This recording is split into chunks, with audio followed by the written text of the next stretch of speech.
Hello guys, right now I'm in the Real Padel Marbella, and this week we have an amazing guest with a fascinating story behind. He was born in Suriname, a former Dutch colony, Regilio Benito Tuur, New York State champion, former Olympian and 7-time world champion.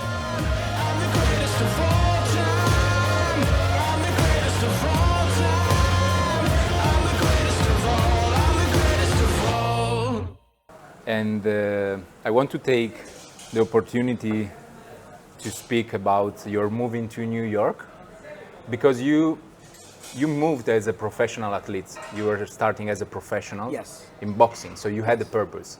Yes. You had to find a manager. I don't know if you had already the manager or not. Maybe they are helping you to find the house. You know your routine. Yeah. You have to train, you have to compete, you have to grow. Yeah. And as well, I want to speak about New York in this period, because end of the 80s, start of the 90s. Yes. But I want to do, how you can say that, like a parallelism with these people that are moving to big cities without the purpose. Yes. So they can be lost very, very easy. Yes. And you met many people in New York maybe 20 years ago, 30 years ago, that are moving just to find something very interesting, but interesting for the people that are looking, like models. You see the models like, this is nice lifestyle, but then you don't know about the drugs, about the diet, about the abuse. Yeah. So I would like to speak about that from your point of view as a professional athlete with this purpose, about the city, about the moving, because you were living in Holland, you moved to New York, facing these people that are moving to find something to improve their lives. So I think that it starts with this, right? Your drive decides your destination, right? So I believe that whatever it is you want to do in life, that you need to find the purpose behind it, because that's your drive. The reason why I was able to go to America and actually do things that most people can't do is because I had a drive. Yeah. And I had a purpose, right? And my drive was bigger than whatever obstacles in my path, right? My drive was I want to be my father's hero. That's my drive, right? And then later, actually in life, I found out actually why, right? So the drive was bigger than whatever task that was in front of me. Well, that's important. Most people want money or want this or want, you know what I mean? Instead of looking at actually what drives them or what the desire is. Because once you have the desire, the task becomes minimal. And I have done things. Where I'm from, I'm still the only boxing world champion in the history of the country, right? I'm in Hall of Fame. I'm in the New York State Hall of Fame. Nobody's even got close to do that, right? But it comes also from a massive drive that's in my heart that is generational. Yep. I'm a product of 500 years of history. And those things that drove me are that old. This is why when I say I want to make a move about my life, because you need to go back that far to understand me today. Yeah. Right? So you have to be able to look back to the past, not get stuck there. Look back, it's like when you're in a race, right? In a sprint, right? To look back, but you don't stay there. Because you gotta go forward. Because if you're stuck there, you can't go forward. So we have to look back. Okay? Learn from the past to understand why we are where we are today, to build a better future. Right? So for me,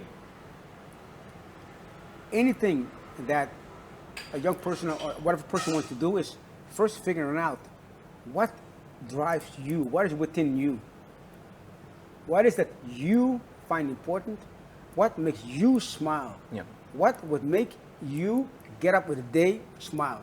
People always tell me when they meet me, right? Always meet me, you have so much light in you, so much, because I love life and I live the life that I want to live. That I've in life, you go the direction you face. but I've designed my direction. I've designed the direction that I'm going towards, right?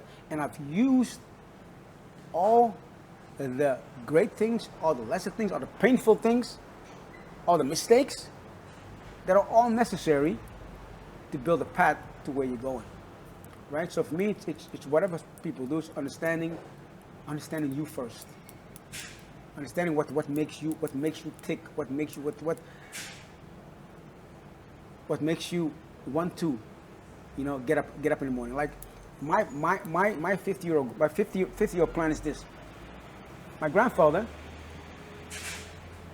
I hit the genetic jackpot, meaning I always say I'm very privileged. I'm a privileged person, not by finance or money, but I'm privileged because one, I got genetics that are out of this world. Yep. That's one. And second, I was able to accept and understand the teachings of my parents. And thirdly, my parents happen to have, the knowledge that we needed to survive the 70s, 80s, 90s, right? And that's just pure genetic luck. That's luck, right? And I was born real sick. My mother, whatever remedies she did, right, something worked, whatever it is. So I always say, my mother gave me the gift of life. Okay, I'm a mama's boy. Okay. Twice. And, yes, mama's boy, 100%. Later on in life, I realized why I'm such, and I love my father. Why do I idolize him so much? You know why I idolize him? Why? Because when I was a 3-year-old boy, when Suriname became independent, they say, why was I able to do the things that so few people in the world can do, right? They say that a child, before the year of 6, psychologically, decides whether to become a victim or a victor. So a winner or a loser, right? Whatever you want to call it. I decided by age of 6 that I was going to become a winner. Why? When we were migrating, the migration to Suriname, I lost. First, my father was gone, then my mother. That was separated from all my siblings. Okay. Before the age of 6, I told myself, and I found that out much later in life, I told myself that I'm going to become a winner. That's what children do. Why? Because winners don't get left behind. So there's a psychological trigger within me, okay, that triggered my drive, right? Now, and I saw as a little boy, as a mama's boy again, third time, that my mother left to follow my father. Yep. So I, as a boy, I made him so important because my mother left me for him. Of course, she didn't leave me for him. She left to go to Holland to prepare our coming. Now, after we reconnected in Holland, the whole family, my life went like this. So that brings me back to my purpose and my drive. My drive was, I wanted to be my father's hero.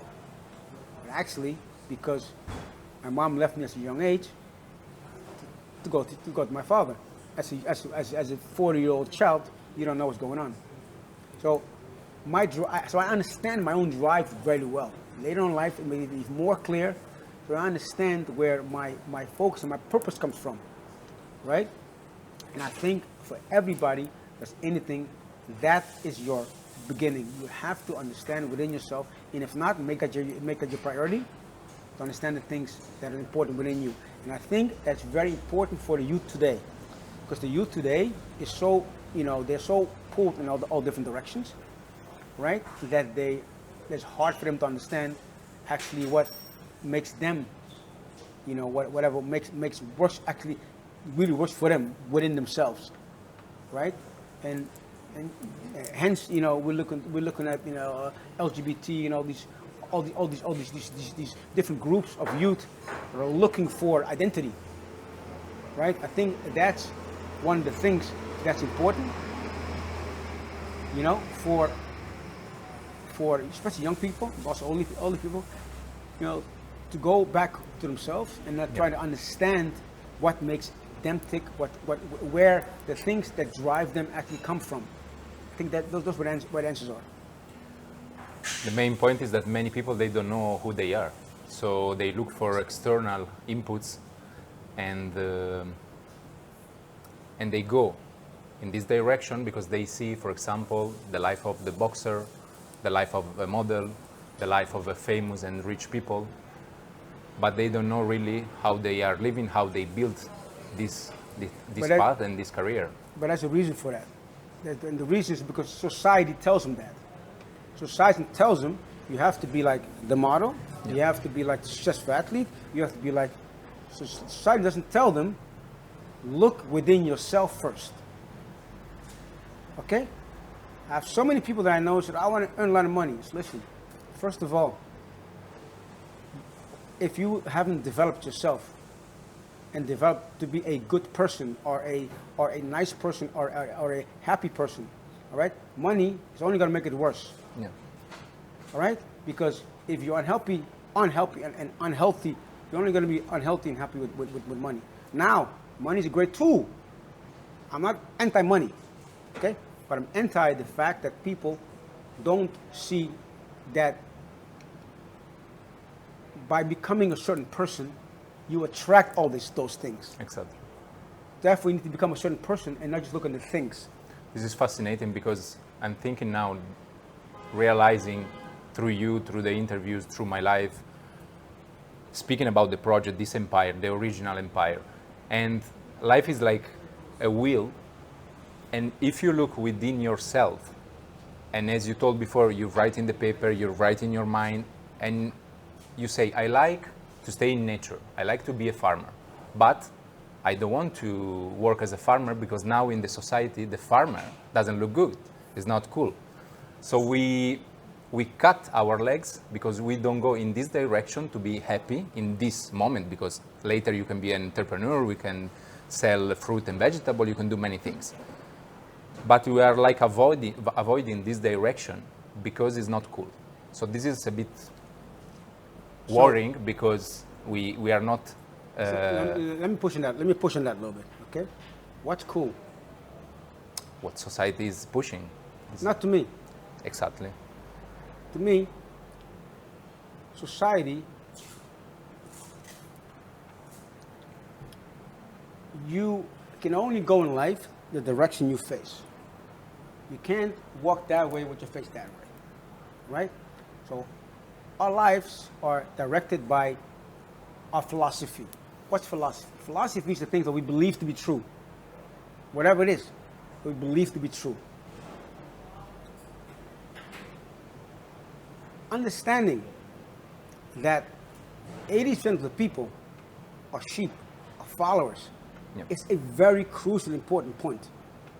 Because their opinion doesn't matter. Because they're sheep, they're followers. There's only a small percentage that has actually questioned those things. And that percentage, I told you in the beginning, that percentage is always ridiculed or laughed at, or pointed finger, or vilified. Always. You can go back in history, go back to Socrates, okay, and pull it all the way to my example, to Muhammad Ali. Okay. So the problem with people is that they follow the wrong group, because the 80% never becomes financially independent. Okay, live a unhappy life. You know what I mean? But they follow each other, so it's a herd mentality. And they blame each other as well. And they blame each other, but you have to understand it. But it's also a part of our human existence. When we see somebody that looks different than us, we become very evil, right? That's how we survive as human beings, right? As through our history of that. But we do have to understand that in order for humanity to go forward, there has to be people that see things differently, and look at things differently, and question things. Well, there's people like me, right? We question things. You ask why? Why can't we do that differently? Why is it impossible? Because it's never been done before doesn't make it impossible. So your mindset, how you think, if you think like the herd thinks, you will become like the herd is, and it's mostly unhappy. And I think that is a very important point today, especially with people, also with youngsters today, with young people today, is that, and if you follow, if you follow technology, you follow media, you'll see that there are more groups being formed, because the mass media is sending messages that is not good. Yeah. Young women today have, statistics say, a minimum of 100 times more rights than their grandmothers had. 100 times more rights, minimum. But they're unhappier than their grandmothers were. I was sitting with a couple of girls like last week, and absolutely beautiful, gorgeous girls, even smart girls and educated girls, and they're all on Tinder. I'm like, you're gorgeous, you're beautiful, you're smart. Why are you on Tinder? Now, the reason why I asked is because in my days, if you didn't have the conversation or the suave, to get a girl to go with you, you didn't get laid.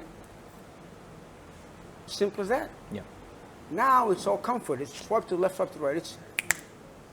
And then comes another statistic that this generation, okay, I don't know exactly. I think I read it in the Times. I'm not sure.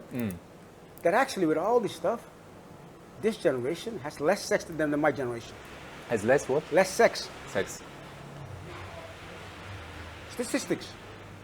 So what I'm saying with that is that all these tools that make people follow it like sheep, yeah, are not making them happier. Therefore, it's so important to find yourself.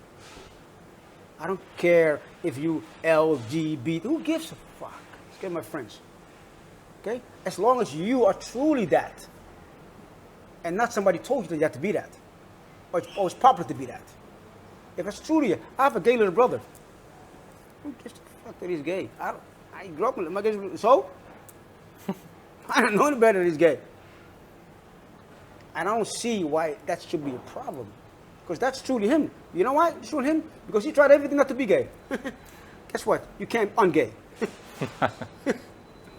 It's true. Tell us, how have you maintained the balance in New York City in the 90s, and you grew your mindset, and mostly after to win the World Championship, because you won 7 times, you maintain this focus, because I know about your dream, about your parents, but of course New York City in the 90s was top. Yes. So the distraction. Yes. So how was about lifestyle, balance, mindset? I said one of the first things when I met you, and when I met D, you gotta get her on camera, by the way. You gotta get her on camera. D, come for a second, D. Come for a second. Come. Gotta show her. Okay? Now, what I mean with when I met D, when I says, the first thing I told you, all right, is, one of my greatest disciplines is? It's my greatest disciplines. Beautiful woman. She's absolutely A-list gorgeous, right? Now, that's one of our biggest versus men. Muhammad Ali says it beautifully. Ask Muhammad Ali, what is your greatest achievement? Because you train so hard. He says no. He says. Is in Napoleon Hill book as well about speaking about the women? Because, yeah. He says my biggest discipline is the parties, smoking, and women. Our men's biggest loss is always chasing women. And that's my biggest discipline. Yeah. I'm surrounded by that. I have the most beautiful women always around me. Okay? It's true. One of our our greatest discipline is that, right? It's understanding that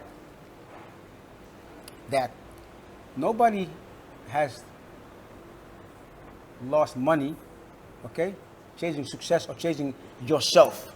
So whatever success is for you, right? And nobody has lost but many men has lost that by chasing women. Yeah. You know what I mean? Yeah. And eventually, a woman wants to be with the strongest man.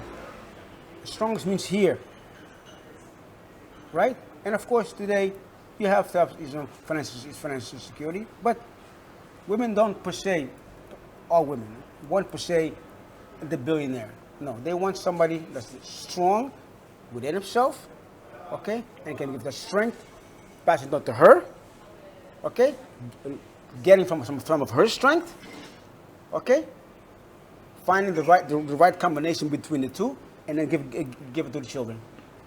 That's what women want. It's amazing. All right, that's what women want. Now, once you understand that, now, and that's not easy because that's what makes women. Women are beautiful and attractive. Once you can look past the long legs, that gives you strength.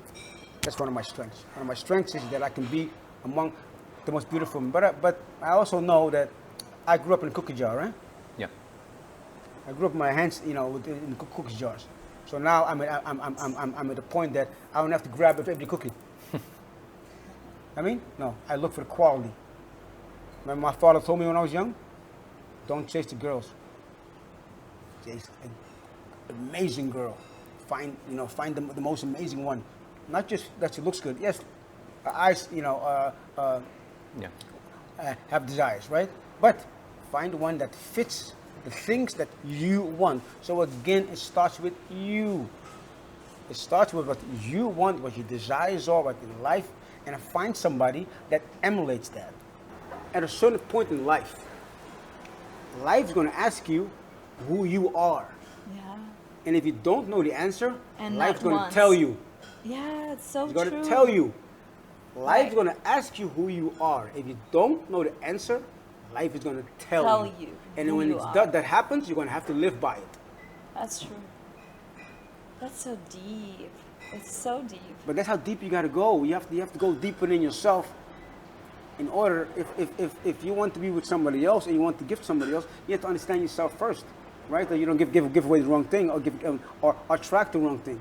So for me, that's crucial important. For me, it's I live by what I call H2P2: health, happiness, productivity, and prosperity. Yeah, so good. Right? If you don't fit those things, you don't fit my life. So Regi, we're going to give to the public the last effort about the project. So we have the final 5. I took inspiration from Jay Shetty, which is amazing. Yeah. He's amazing. So the audience can get to know you better. Are you ready? Yes, sir. Okay, so the first one. What is your purpose at this stage of your life? My purpose is I have several, and they're all aligned. My purpose is to put a stop, or be one of the people that help put a stop to the things that make people today unhappy, unhealthy, unproductive, and unprosperous. Okay. Now, what is that? That is obesity and overweight. That is a tremendous problem in the world. In COVID, they closed the world for 2 years. But in 1 year, obesity and obesity-related diseases has killed more people than all COVID put together. Yeah. So I think that is my next goal in life, and that's my next company that I'm building. I've studied technology the last 10 years to understand how to apply technology to attacking that problem. Okay, because we have a massive problem in the world of people becoming unhealthy and unhappy. People are overworked, underappreciated, overstressed, overweight. All right? Now, that is, I believe that happiness is the most important thing in life. And I think that that's one thing that I want to devote my next phase in life in, and building a company that's going to attack that. It's So that's- admirable that you have the same passion and motivation as you had 30 years ago about the boxing, about the sport. So it's beautiful. You know, because again, it's like anything else. I have a drive, the things that drive me. I believe your philosophy in life decides your life. Okay, so the philosophy decides how you think, how you perceive things. Your perception becomes your mindset. Your mindset become your actions. Okay, your actions become your habit. Yep. Your habit, your destiny. Right. So I believe in a certain way. Right. And I believe that if you put things, if you do things that benefit others, you'll be rewarded for it, right? And I believe that the most important thing in life is that you have somewhere to go towards, right? And I have made in my head already, and I'm working on it.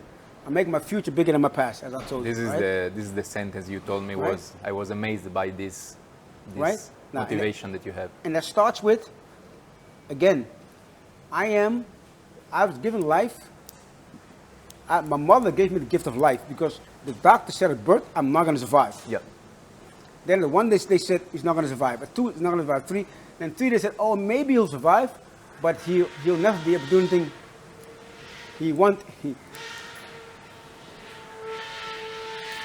It's okay, no problem. He won't be able to do anything physical in life, right? Well, my life is to become physical. So I want to live my life.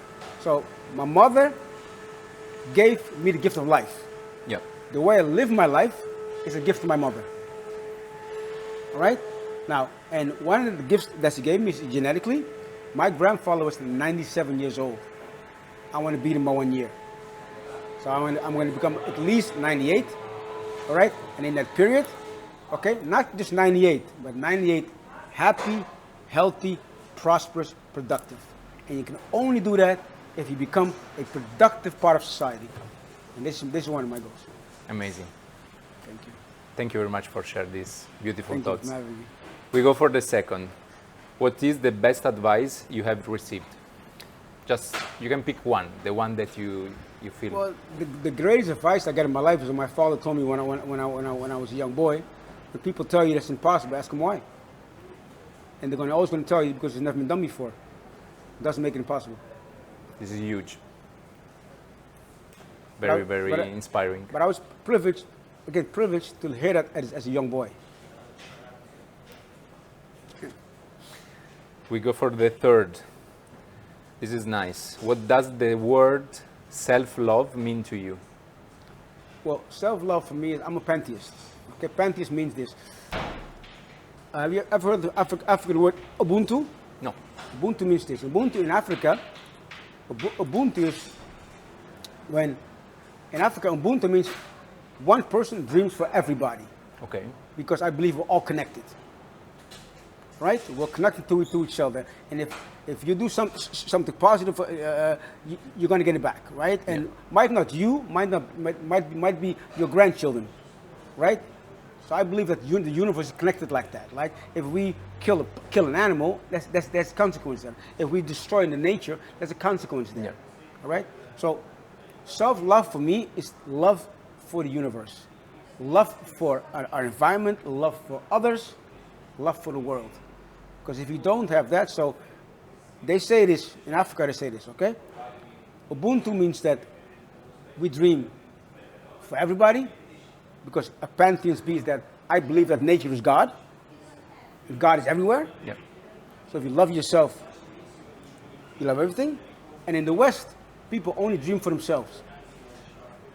And that's not self-love.